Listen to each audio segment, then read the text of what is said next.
മെനങ്ങാന്ന് ഞാൻ അവിടെ ഒരു ബസ് സ്റ്റോപ്പിനെ കുറിച്ച് അന്വേഷിക്കാനായിട്ട് ഞാൻ അവിടെ പോയി നിൽക്കുന്ന സമയത്ത് ഇങ്ങനെ ശരിയായ സ്ഥലത്തല്ല നിർത്തുന്നത്. അപ്പോൾ മുമ്പോട്ട് മാറ്റെന്ന് പറഞ്ഞപ്പോൾ ഒരു പയ്യൻ ഇങ്ങനെ വന്നിട്ട് ആദ്യ സ്പീഡിൽ ഞങ്ങൾ നിൽക്കുന്ന കണ്ടുകൊണ്ട് പറഞ്ഞ സ്പീഡ് കൂട്ടി. ഞങ്ങൾ ചെയ്യുന്നത് പെട്ടെന്ന് ക്യാമറയിൽ എടുത്തു. ഞങ്ങളുടെ മൊബൈൽ ക്യാമറയിൽ എടുത്തപ്പോഴത്തേക്ക് ഇവൻ വിട്ടുപോയി. പക്ഷെ അപ്പോൾ അവിടെയൊക്കെ ഞങ്ങൾ ആൾക്കാർ നിൽപ്പുണ്ടായിരുന്നു. അവിടെ കണ്ടപ്പോഴത്തേക്ക് അവന് മനസ്സിലായി ഇനി പോയാൽ പിടുത്തം വീഴുമെന്ന് പറഞ്ഞിട്ട് പെട്ടെന്ന് തന്നെ സൈഡിൽ ഒതുക്കി നിർത്തി. ഞങ്ങൾ ഓടിച്ചെന്ന് അവനെ പിടിച്ചിവിടെ കൊണ്ടുവന്ന് കഴിഞ്ഞപ്പോഴും അദ്ദേഹം ഇതൊന്നും സമ്മതിക്കുന്നതേ ഇല്ല. സാറേ ഇത് സൗണ്ട് മാത്രമേ ഉള്ളൂ. ഞാൻ തന്നെ ആയിരുന്നു ചോദിക്കുന്നുണ്ട്. ഞാൻ അദ്ദേഹത്തിനോട് ചോദിക്കുമ്പോഴും പുള്ളിക്ക് അത് മനസ്സിലാവുന്നൊന്നുമില്ല. ഞാൻ ഓവർ സ്പീഡിനാണ് പിടിച്ചിരിക്കുന്നത്, ഈ കാര്യങ്ങളൊക്കെ. അത് തന്നെയല്ല, ആ കുട്ടിക്ക് ഈ പറഞ്ഞതുപോലെ അച്ഛനില്ല, താഴെയുള്ള ചെറിയ 2 കുട്ടികളാണ് ഉള്ളത്. അവൻ്റെ വീട്ടിലെ സ്ഥിതി വളരെ മോശമാണ്. അദ്ദേഹം മോറിലോ മറ്റോ വർക്ക് ചെയ്യുന്ന 5 മണി വരെ വർക്ക് ചെയ്തിട്ട് 5:30 അവിടുന്ന് വരുന്നത്. അപ്പം ഞാൻ ഈ മോനോട് നീ എന്തിനാ അത്യാവശ്യം പോയ? ഒരു അത്യാവശ്യവുമില്ല. അതായത് സ്പീഡ് ചെയ്യുന്നവർക്കൊന്നും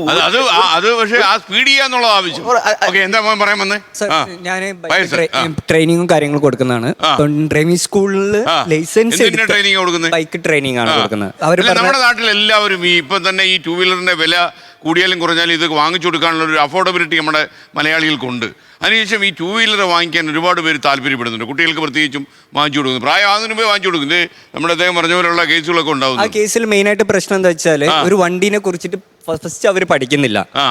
ഒരു വണ്ടീന്റെ പവർ മാത്രമേ അവർ നോക്കുന്നുള്ളൂ. ആ വണ്ടീന്റെ ബ്രേക്കിംഗ് നോക്കണക്കാട്ടി മുമ്പ് അവർ അതിന്റെ മാക്സിമം സ്പീഡ് 100 എത്തി, 110 എത്തി, 120 എത്തി, അത് മാത്രം അത് മാത്രമാണ് അവർ നോക്കുന്നത്. ഫസ്റ്റ് ഇപ്പം ഡ്രൈവിംഗ് സ്കൂളിൽ നിന്ന് മൂപ്പര് പറഞ്ഞ പോലെ 8 ഇടാൻ പഠിച്ചു കഴിഞ്ഞിട്ട് നേരെ വരുന്നത് റോട്ടിലേക്കാ.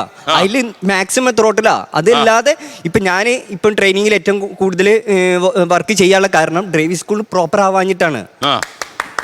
അതാണ് മെയിൻ ആയിട്ടുള്ള കാര്യം. ഡ്രൈവിംഗ് സ്കൂൾ പ്രോപ്പർ ആയിട്ട് പഠിക്കാത്തതുകൊണ്ടാണ് ഞങ്ങൾ അടുത്തേക്ക് ട്രെയിനിങ്ങിനായിട്ട് വരുന്നത്. ഇവിടെ ഡ്രൈവിംഗ് ലൈസൻസ് ഇട്ട് കിട്ടിയ ആൾക്കാർ എൻ്റെ അടുത്ത് വരുന്നത്. അവിടെ വന്നിട്ട് വരുന്നത് അവർക്ക് ബ്രേക്കിംഗ് അറിയില്ല, എങ്ങനെയാ വണ്ടി നിർത്തേണ്ടി അറിയില്ല, എത്ര ബ്രേക്ക് ചെയ്ത് എത്ര ദൂരം കഴിഞ്ഞാലും വണ്ടി നിൽക്കാന്ന് അറിയില്ല. ഇത് ബ്രേക്ക് ചെയ്യുന്ന അതേപോലെ തന്നെ ക്ലച്ച് പിടിച്ചാണ്ട് വണ്ടി ഇങ്ങനെ പോകും. അതുപോലും അറിയില്ല. 2 വീലർ റോഡിൽ വേണ്ടെന്ന് വെച്ചാലോ? അങ്ങനെയല്ലല്ലോ. അതും ഒരു